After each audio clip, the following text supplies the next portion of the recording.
Hi everyone, আসসালামু আলাইকুম। চারিদিক থেকে রেড সিগন্যাল দেখাচ্ছে যুক্তরাষ্ট্রকে, এবং কে দেখাচ্ছে? সেটা চীন। দেখেন, পৃথিবীর বিখ্যাত এবং পৃথিবীর সবথেকে শক্তিশালী যে বিমানটি বি টু বোমেরু বা বি টু বুম্বার বা বি টু স্পিরিট, আপনারা যেটাই বলেন, এই একমাত্র বিমান যেটা কখনো শত্রুর রাডারে ধরা পড়ে না, কখনোই ধরা পড়ে না।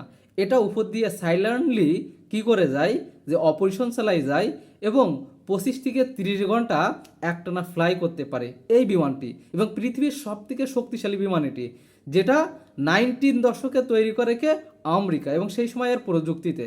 এবং এই বিমানটা তৈরি করা হয় 20 থেকে 22 পিস, এবং এক একটি বিমান তৈরি করতে খরচ হয়েছে $2 বিলিয়ন সেই সময়। সুতরাং এই বিমানটি যুক্তরাষ্ট্র কারোর কাছে বিক্রি করি নাই, এবং এখনও পর্যন্ত এই বিমানটি যুক্তরাষ্ট্রের কাছে ছাড়া আর কারোর কাছেই নাই। এর একমাত্র সবথেকে উপকারী দিকটা হচ্ছে যে শত্রু রাডারে ধরা পড়ে না, এ আপনার মাথার উপর দিয়ে উড়াল দিয়ে চলে যাবে, আপনাকে বোম্বিং করে যাবে, কিন্তু আপনি টের পাবেন না। কিন্তু এবার ইরানে এই অপারেশন চালানোর সময় চীনের কিছু প্রযুক্তি প্রতিষ্ঠান তারা কি করে, যে ইরানকে এই অস্ত্রটা দেয় তাদেরকে।